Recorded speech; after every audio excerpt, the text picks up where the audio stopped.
যদি জেগেই ছিলাম, যাকে দেখেছিলাম সেটা এখন কোথায়? এমন সুন্দর স্বপ্নের মতো লাবণ্যময় আমি তো আর কোথাও দেখি না। না, এ কোন মায়াজাল আমি বন্দি হলাম? আমি এখানে আর এক মুহূর্ত থাকবো। কে তুমি? অবিকল আমার স্বপ্নের মতোই দেখতে। তুমি কে? আমি তখন স্বামী করে রাজকন্যা। আমি স্বপ্ন কল্পনা, আমি সত্য। তুমি আমার স্বপ্নের মতোই স্বপ্নের মতোই লাবণ্য। মহাবীর, আমি তোমার কাছে হারে স্বপ্ন, কিন্তু তুমি আমার কাছে কল্পনার এক অসামান্য মানুষ। তোমাকে আমি নানা আকারে নানা কল্পনায় আমি আমার মনের মধ্যে গড়ে নিয়েছি। কিন্তু কিন্তু আমি তো তোমাদের শত্রু, ইরানের মহাবীর। আমি ইরান পুরাণের বিবেক থেকে তোমাকে কখনো দেখিনি। তুমি পৃথিবীকে করবে মানবের বসবাসযোগ্য এক কল্যাণ ভূমি। তোমার সৌন্দর্য অপেক্ষা সুন্দর তোমার কথা। তবে না, তোমাকে আমার ভালো লেগেছে। আমি তোমাকে ভালোবেসেছি। তুমি ক্রোধে উন্মত্ত হয়ে ছুটে আসছিলে, আমি অপরাধ থেকে অপূর্ণ খেয়েছি। আমি নীরবে নিঃশব্দে এসেছি তোমার কাছে। যদি আমাকে তোমার পত্নী হিসেবে গ্রহণ করতে চাও, তবে দূত পাঠাও আমার পিতার কাছে। কিন্তু তোমার পিতা কি তাতে সম্মত হবে? পরিণত কন্যা যখন সম্মত, তখন পিতাও সম্মত হবেন কোন চোখে?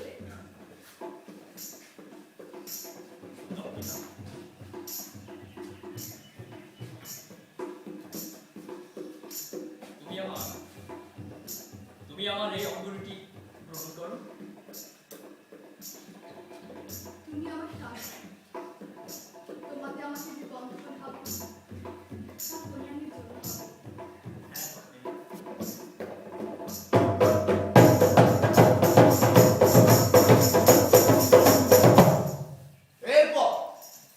এরপর মহাবীর রুস্তমের আর তাহমিনের বিবাহ সম্পন্ন। প্রত্যুষে মহাবীর রুস্তম যাইবেন রাজ্যে তার ফিরে। যাওয়ার পূর্বে শামিঙ্গন রাজারে দেখিয়ে বললেন, ওহে শামিঙ্গন রাজ, আপনার এই কন্যাকে আমার পত্নী হিসাবে পাইয়া ধন্য হলাম। এটা কি হলো? আমি তো কিছুই বুঝতে পারছি না। মহারাজ, সংক্ষিপ্ত ঘটনা। মহাবীর এলো আর চলে গেল। তাহলে তাহলে কি আমি আমার কন্যাকে চিরকালের জন্য হারাবো, নাকি আমার কন্যার চোখের জল দেখার জন্য আমাকে চিরকাল বেঁচে থাকতে হবে? এই এখনই সর্বশেষ কাঁদবেন না মহারাজ। না জানি আর কতবার কাঁদার জন্য আপনাকে ওই চোখের জল সঞ্চয় করে রাখতে হয়।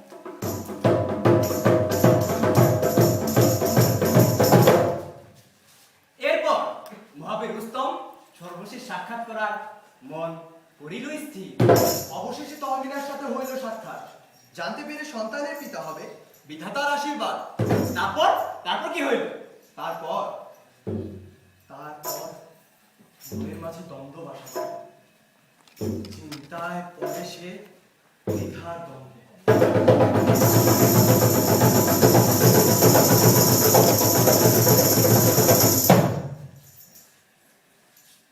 ক্রন্দন করো তখমিনা। তোমার সজল চোখ আর সিক্ত কণ্ঠধ্বনি আমাকে আরেকটু আঘাত করুন। 1 মাস হয়ে গেল তখমিনা। যদি পিতা চাঁদ আর মাতার উদাবার শিক্ষিত হন, তাহলে আমি শীঘ্রই তোমাকে নিয়ে যাব তাদের কাছে। মহা আড়ম্বরের সাথে তোমাকে নিয়ে যাব জাবুল স্থান। মহাবীর, তখমিনা, মহাবীর, তোমাকে আমার কৃতজ্ঞতা জ্ঞাপন করছি।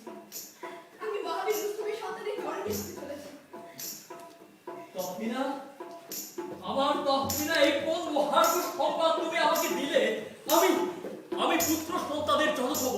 আমার পুত্র সূর্য বীর্য হবে আরেক মহান বীর, আরেক মহান রুস্তম।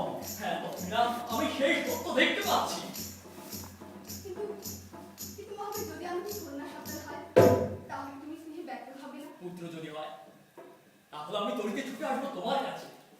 আর যদি কন্যা হয়, সে তোমার কাছেই থাকবে। তুমি তাকে মাতৃস্নেহে লালন পালন করবে। আমি যদি তোমার পুত্রকে যথার্থ বীর হিসেবে গড়ে তুলতে পারি, তাহলে সে পুত্র আমার কাছে কেন থাকবে না? আমি হব একই সঙ্গে এক মহাবীরের পত্নী আর এক নবীন মহাবীরের মাতা। রুস্তমের পুত্রকে যথার্থ বীর হিসেবে তুমি গড়ে তুলতে পারবে না তখমিনা।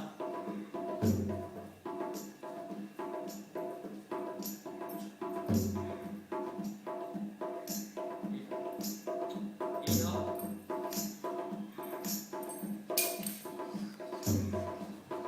পিতামহ স্বামীর সুমধুর কথা। যদি পুত্র হয়, তাহলে তার গলায় পরিয়ে দিও। আর যদি কন্যা হয়, তাহলে তার কেশরাশি পরিয়ে দিও।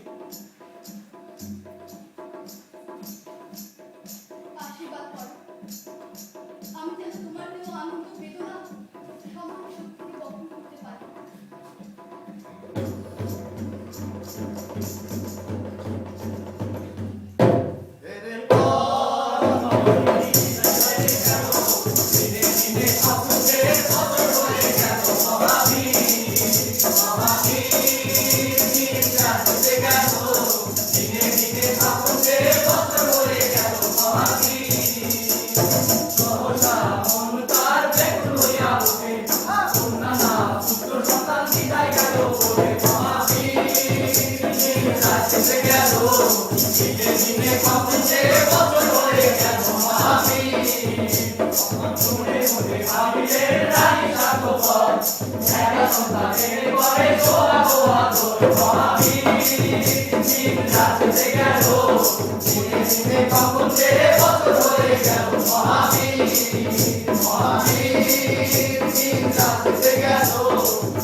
মহাবীর সিদ্ধান্ত নিলেন গোপনে স্বামীগণ রাজ্য সে দেখিয়ে আসিবেন। তারপর কি হইল? তারপর হঠাৎ এক বিদেশি হইল আগমন।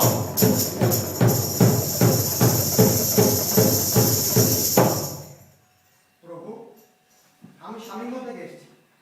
রাজকন্যা তহমিনা এই পত্র দিয়েছেন গোপনে কেউ আপনাকে দেবার জন্য। আমার পুত্র কেমন আছে? কার মতো দেখতে হয়েছে আমার পুত্র? আপনারা সন্তান হয়েছে শুনেছি, কিন্তু সেই সন্তান কন্যা কি পুত্র তা আমার সাথে জানা নেই।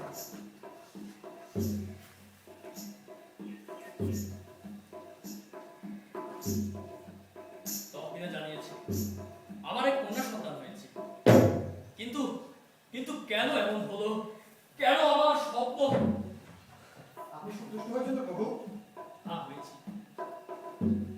সন্তানের সংবাদ কে কোন পিতারা সন্তুষ্ট হয় বলো? তবে যদি পুত্র হতো তাহলে আমি এখনই ছুটে যেতাম তোমাদের স্বামীর ঘরে। এখন কন্যা হয়েছে, সে তহমিনার কাছেই থাকবে। তহমিনা তাকে মাতৃস্নেহে লালন পালন করবে, তার একাকিত্বের যন্ত্রণা আর থাকবে না। আমি তো বিদায় হই প্রভু। যাও, দাঁড়াও, সাবধানে যাও। কারণ তহমিনাকে আমি বিবাহ করেছি এই কথা আজ পর্যন্ত আমি কাউকে বলতে পারি না। হ্যাঁ, ভাগ্যের ইতিহাস আমি মেনে নিলাম। তুমি যাও, যাও বিদেশে অনুচর, যাও।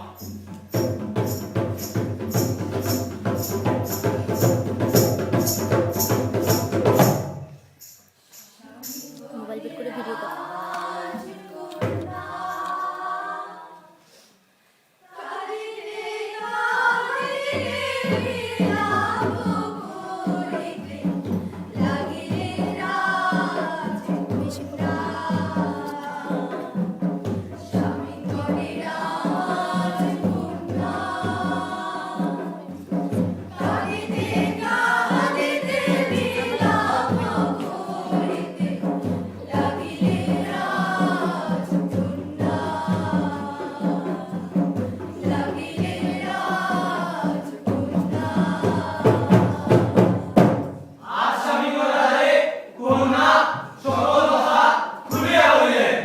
পুত্র হারাবার ভয়ে কন্যা মিথ্যা কথা বললেন।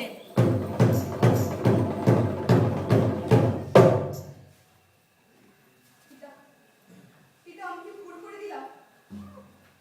আমি কি ভয়ঙ্কর কোনো ভুল বৃক্ষের বীজ রোপণ করে দিলাম? সে কি সব জ্ঞান ভুল নাকি অজানিত? সজ্ঞান ভুল পিতা। আমি আমার স্বামীকে মিথ্যে বলেছি, বলেছি আমাদের কন্যা সন্তান এসেছে। তহমিনা, যদি মিথ্যা না বলতাম তাহলে আমি নিঃস্ব হয়ে যেতাম পিতা। আমার পুত্র চলে যেত ইরান। আপনার কাছে আমার মিনতি, আপনি সৌরভকে জানতে দেবেন না সে কে আর কে তার পিতা।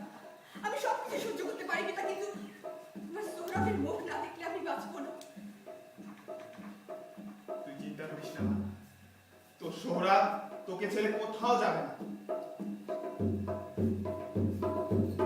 তো আমার মনে একটা আশঙ্কা জেগেছে, যখন সৌরভ বড় হবে, যখন জানতে পারবে তার পিতার পরিচয়, তখন কি তাকে ধরে রাখা যাবে?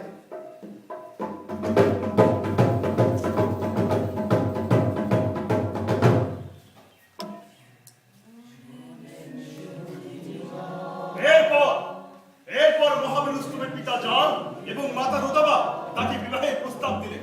কিন্তু যতবারই তাকে বিবাহের প্রস্তাব দেওয়া হয়, ঠিক ততবারই মহাবীর রুস্তম তা প্রত্যাখ্যান করেন। এর ফলে তার পিতা এবং মাতার মনে জাগে সন্দেহ। তারপর মহাবীর রুস্তম শোনালেন তাদের নতুন কথা। তাহলে চলুন দেখে আসি সেই নতুন কথা কি। কেন আমাদের একমাত্র পুত্র রুস্তম বিবাহ করতে রাজি হলো না? তার কারণ আমি ঠিক নির্ণয় করতে সমর্থ হয়েছি। কি কারণ? ইরানের কোন এক কন্যা যাকে রুস্তম ভালোবাসা দান করেছিল, সম্ভবত সেই কন্যাকেই স্বয়ং সম্রাট কায়নাউস জোরপূর্বক অপহরণ করে নিজের হারমে বন্দী করে রেখেছে। তাহলে পুত্র রুস্তম নিশ্চয়ই সম্রাটের বিরুদ্ধে ক্ষোভ প্রকাশ করত। কিন্তু মহাবীর জাল আপনার পুত্র রুস্তম যে কখনো ইরানের সম্রাটের বিরুদ্ধে অস্ত্র ধারণ করবে না, সে কথা বুদ্ধিমান সম্রাট খুব ভালো করে জানে। ঠিক বলেছ রুদাবা। বিলা, একটা সিদ্ধান্ত গ্রহণ করার পূর্বে আমি আপনার এবং গর্ভধারিণী জননীর অনুমতি প্রার্থনা করছি। সিদ্ধান্ত কি চূড়ান্ত করে নিয়েছো? এখনো চূড়ান্ত করে, তবে সংকল্প করেছি চূড়ান্ত করে।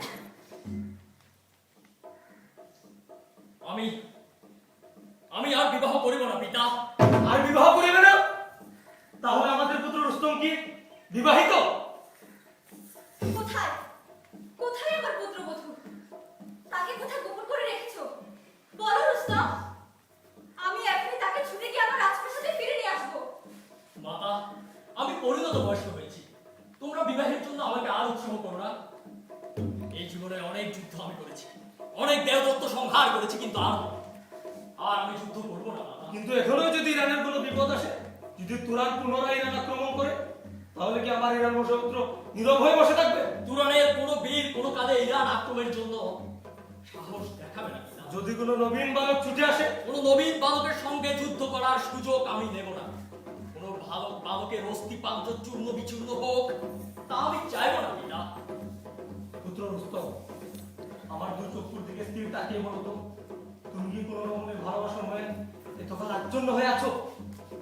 পিতা, ভালোবাসা বলো আর প্রেম বলো, সবকিছু আমি সৃষ্টি করেছিলাম এক পার্থিব আনন্দের জন্য, কিন্তু সে আনন্দ আমি পাইনি। তাই আমার যত প্রেম, যত ভালোবাসা আমি বিলিয়ে দিয়েছি জন্মভূমি ইরানের প্রতি আর আমার পিতামাতার প্রতি।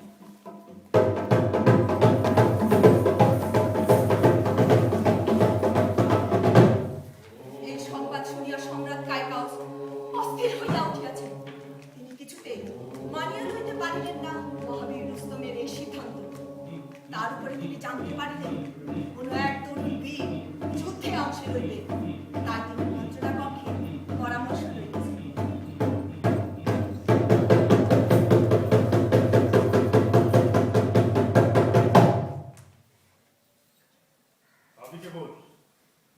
আমি কেবল অস্থির নই, আতঙ্কিত হয়েছি। মহাবীর রুস্তম এবার প্রত্যক্ষ যুদ্ধে অংশগ্রহণ করবে না। আমি মহাবীর রুস্তমের এই ফরমান মানি না। আমি রাজ ফরমান পাঠাবো, মহাবীর রুস্তমকে এবার প্রত্যক্ষ যুদ্ধে অংশগ্রহণ করতেই হবে।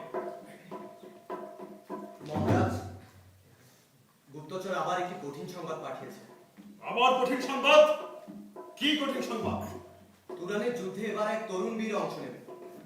একমাত্র মহাবীর রুস্তমই তার সমকক্ষ হবার যোগ্য। তরুণ বীর? কি তার নাম? কে তার মাতা? কে তার পিতা? গুপ্তচর সেসব সংবাদ জানায়নি প্রভু। তাহলে গুপ্তচরকে আমার আদেশে ফাঁসির রজ্জুতে ঝুলিয়ে দাও, আর 3 দিনের মধ্যে রুস্তমকে আমার সামনে উপস্থিত করো। আর মহাবীর যদি আসতে সম্মত না হন? মহাবীর যদি আসতে সম্মত না হয়, তাহলে তুমি তাকে বন্দী করো। যাও, দাঁড়িয়ে আছো কেন?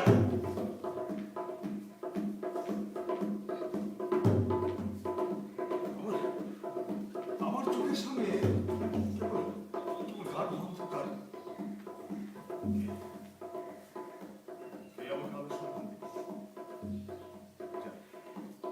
ঈশ্বরের কাছে গিয়ে আমি করুণা প্রার্থনা করি। এই সম্রাট হলে যেমন দুঃখ তেমন সুখ, তবুও সম্রাটের সিংহাসন থেকে নামতে ইচ্ছে করে না। কিসব অদ্ভুত স্বভাব সম্রাটের। আমি যাই ঈশ্বরের কাছে করুণা প্রার্থনা করি।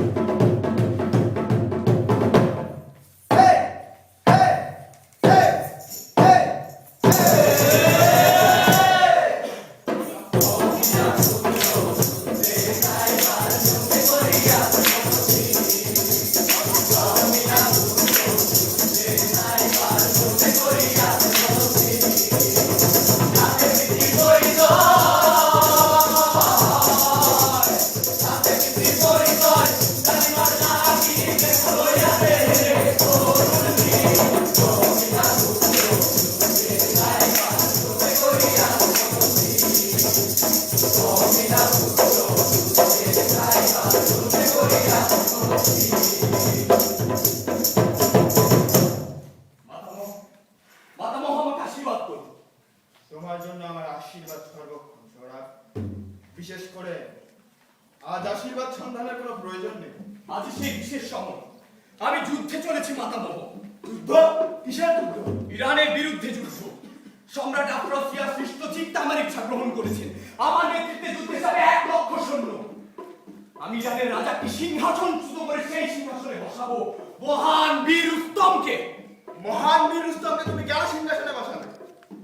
তুমি তো তাকে কখনো দেখোইনি, আর সেও তোমাকে কখনো দেখেনি। না, আমরা কেউ কাউকে কখনো দেখিনি, কিন্তু বাল্যকালে বহুজনের মুখে শুনেছি তার কথা। তিনি এক মহান বীর, যার বিপ্লবী ইরান হয়েছে জগৎ শ্রেষ্ঠ দেশ। মাতামহ, আমি সেই মহান বীরকে সিংহাসনে বসাতে চাই। কিন্তু এমন যদি হয় যুদ্ধ শেষে সেই মহান বীর তোমার পরম মিত্র হয়ে গেল, তাহলে মিত্রকে আলিঙ্গন করব, তাকে আমন্ত্রণ জানিয়ে সসম্মানে নিয়ে আসবো স্বামীর। আমার প্রিয় সম্রাট, তুমি মহাবীর রুস্তমকে স্বামী মনে ধরে আনতে পারবে? নিষ্ঠুর এক পিতা নির্মম এক স্বামীকে মাত্র একবার আমার সামনে ধরে আনতে পারবে? মাতামহ, আপনি যদি মহান বীর রুস্তম সম্পর্কে সত্যিই জানেন আর তিনি যদি প্রকৃতই একজন নিম্ন মানুষ হন, তাহলে আমি বলছি তাহলেও তুমি সেই মহাবীরকে প্রতিপক্ষ ভেবে তার সম্মুখে কখনো উপস্থিত হতে চাইবে না সোহরা। কিন্তু মা, আমি তো যুদ্ধে চলেছি, এই জন্য মহাবীরের সঙ্গে আমি সম্মুখ যুদ্ধে অবতীর্ণ হব, তাকে পরাস্ত করবো আমি। কিন্তু তুমি কখনোই তাকে অস্ত্রাঘাতে আহত করো না।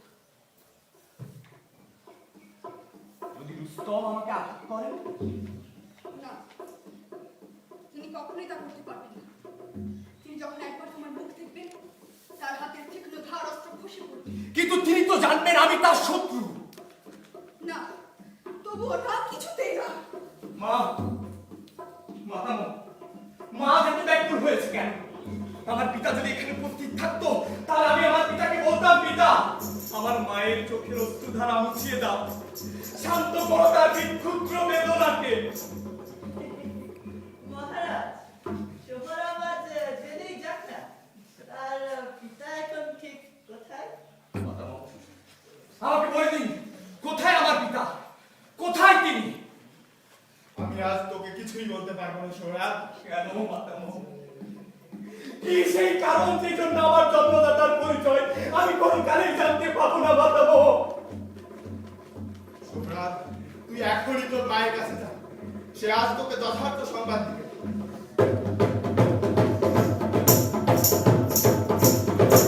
হ্যাঁ মহারাজ, এখন যদি আপনি রঙ্গ তামাশা শুনতে চান, তাহলে আমি আপনাকে কিছুই বলবো না।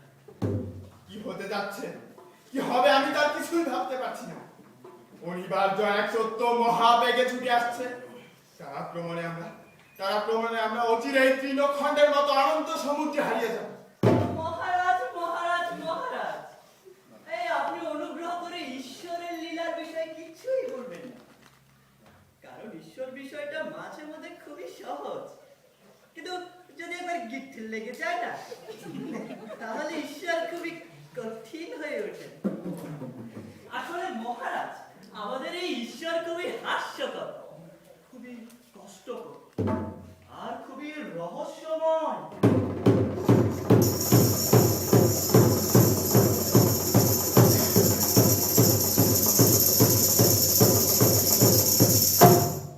আমার পিতা কি তোমাকে অপমান করে চলে গেছেন?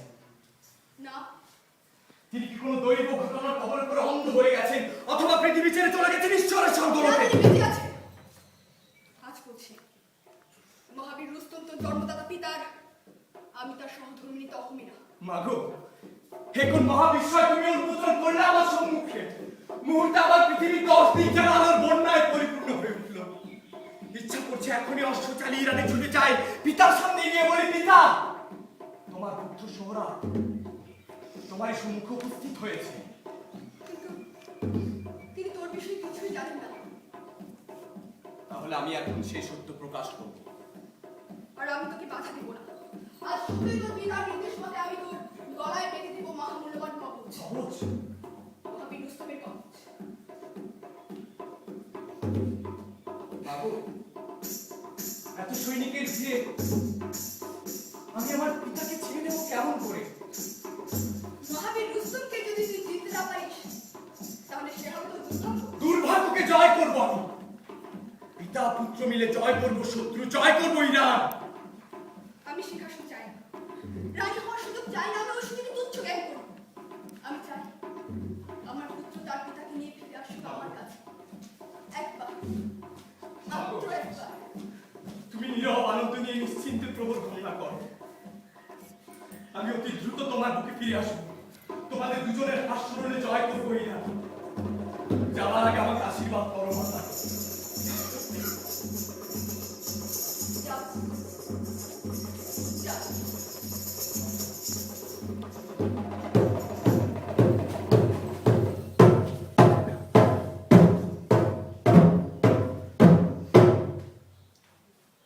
আমি তো কতবার বলেছি এই সম্মুখ যুদ্ধে আমি অংশগ্রহণ করবো না। যা গিয়ে সম্রাট কাইকোয়াসকে গিয়ে বলো যে মহাবীর রুস্তম এখন ক্লান্ত। যা। আপনার সম্মতি না নিয়ে গেলে সম্রাট আমার জীবন নাশ করে মহাবীর। তোমাকে বারবার বলছি দূর হও। মহাবীর রুস্তম, তুমি অনেক যুবক বীর মরুর ঝড়ে ছুটে এসে আমাদের সৈন্যবাহিনীকে বিশৃঙ্খল করে দিয়েছে। সে দুর্দমন কুমারী যুবক বারবার আপনারই নাম ধরে আহ্বান করছে। সে আপনার সঙ্গে যুদ্ধ করতে চায় মহারাজ।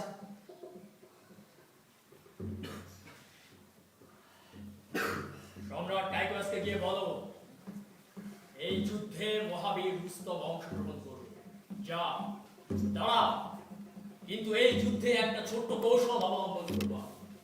এই যুদ্ধে আমি মহাবীর রূপে যাব না, আমি যাব মহাবীরের একজন ভৃত্য রূপে। তুমি এই কথাটি ওর সম্রাট টাইগাসকে গিয়ে বলবে। যা।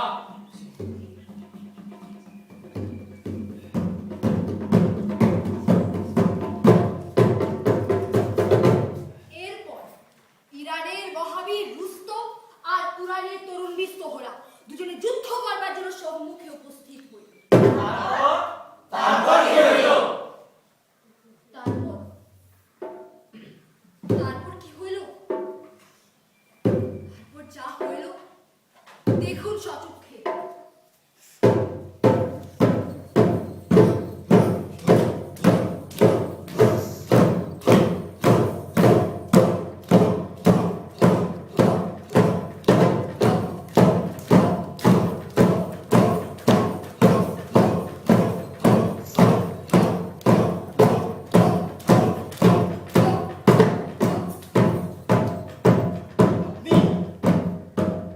আপনি মহান বীর রুস্তম, ইরানের গৌরব, জগতের অহংকার। আপনি আমি রুস্তম নয়, আমি রুস্তমের একজন ভৃত্য।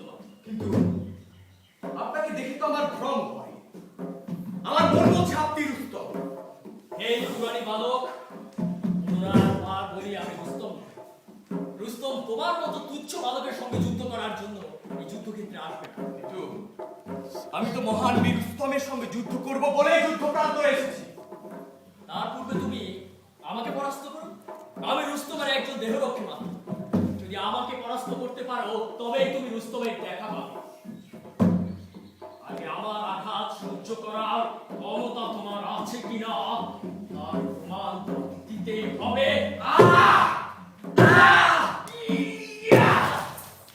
তুমি ব্যর্থ হলে ইরানে বীর। আমাকে যিনি আঘাত করতে পারেন রুস্তম ভিন্ন তিনি অন্য কেউ নন।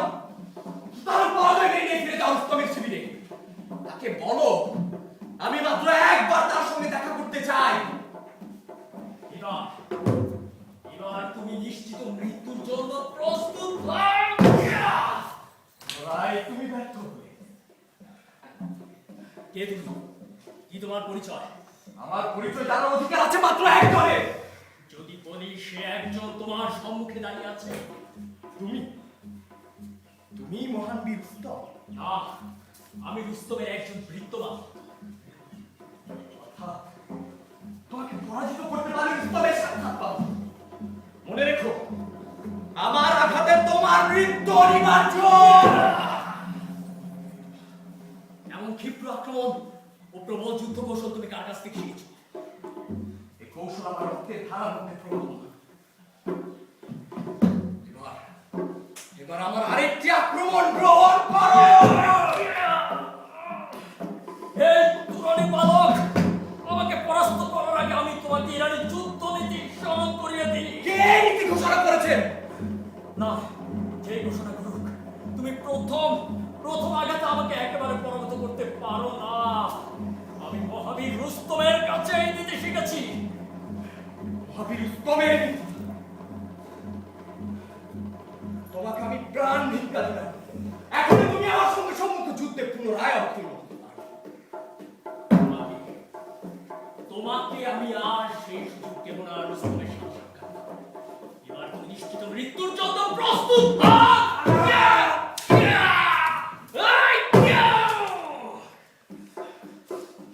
প্রথম আঘাতে তুমি আমাকে ছুরিকাবিদ্ধ করতে পারো না। যুদ্ধক্ষেত্রে কোনো নীতি চূড়ান্ত নয়। কিন্তু এই নীতি তোমাদের মহান বীর রুস্তম ঘোষণা করেছেন। আমি এই নীতি মানি না।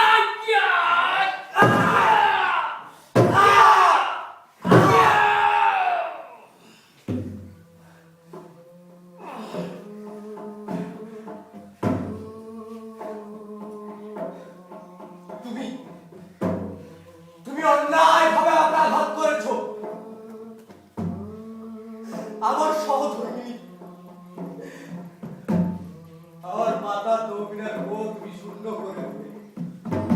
ইরানের দিগ্বিজয়ী মহাবীর উত্তম যখন জানবেন তুমি তার নীতি লঙ্ঘন করে তার এই সহধর্মিনী তহমিরার পুত্র সৌরভকে নির্মম ভাবে আঘাত করেছ, তখন তিনি ক্রোধে উন্মত্ত হবেন।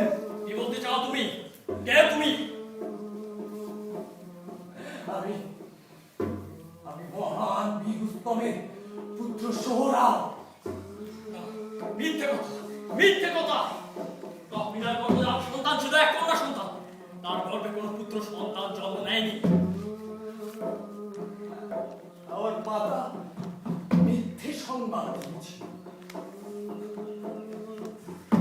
কিন্তু কিন্তু আমি তোমার কথা বিশ্বাস করি না। তোমার বিশ্বাস অবিশ্বাস এখন আর কিছু যায় আসে না। আমার পিতার উত্তম যখন জানবেন তুমি তারই নীতি লঙ্ঘন করে তারই পুত্র সৌরভকে বারবার অন্যায়ভাবে আঘাত করে হত্যা করেছো, তখন তিনি তোমাকে খুঁজে এমন শাস্তি দেবেন যে তোমার ভবিষ্যৎ বংশধররা পর্যন্ত সে শাস্তির কথা আমি একটু মনে রাখবে। কিন্তু কিন্তু তুমি যে তহমিরার পুত্র, তার কোনো প্রমাণ তুমি দিতে পারবে? আছে আমার পিতা দেয়া সুবর্ণ কবচ আমার মাতা আমার পক্ষে বেঁধে দিয়েছে।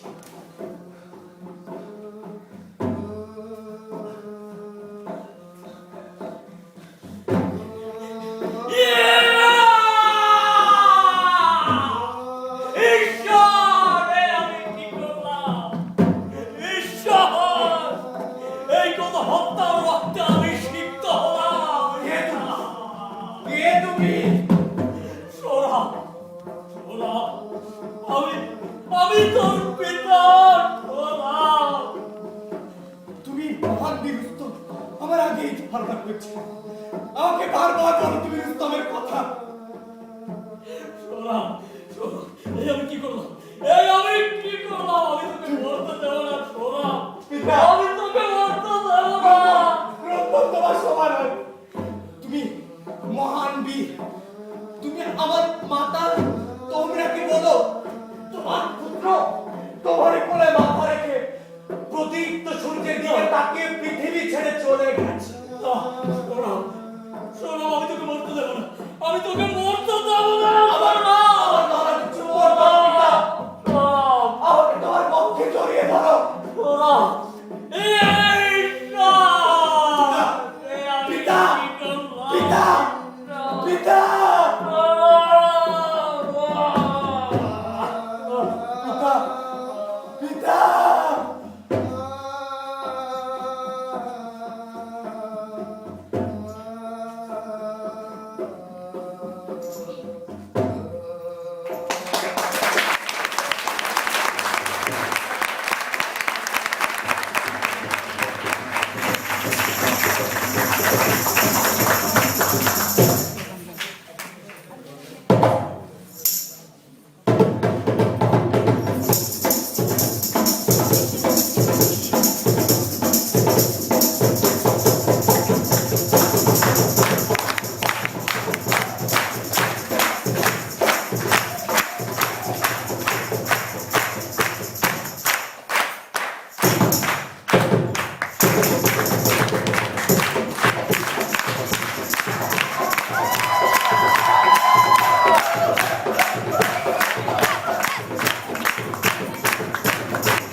অনিক, আব্দুল হাই, মাসুম হাই, তামান্নাপুর, নিশি।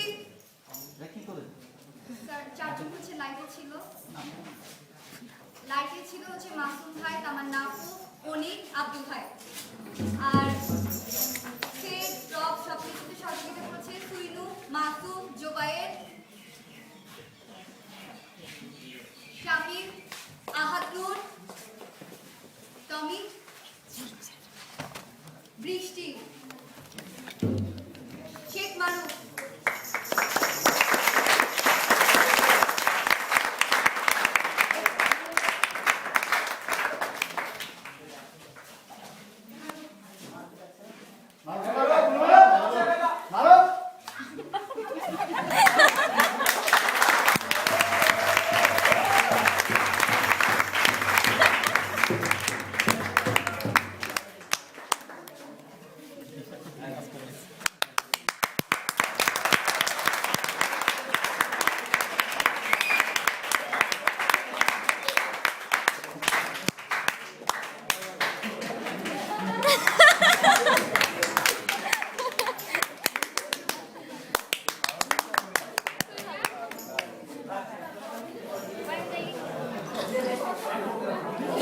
একটু আলো দাও, আলো দাও, দরকার করে দাও।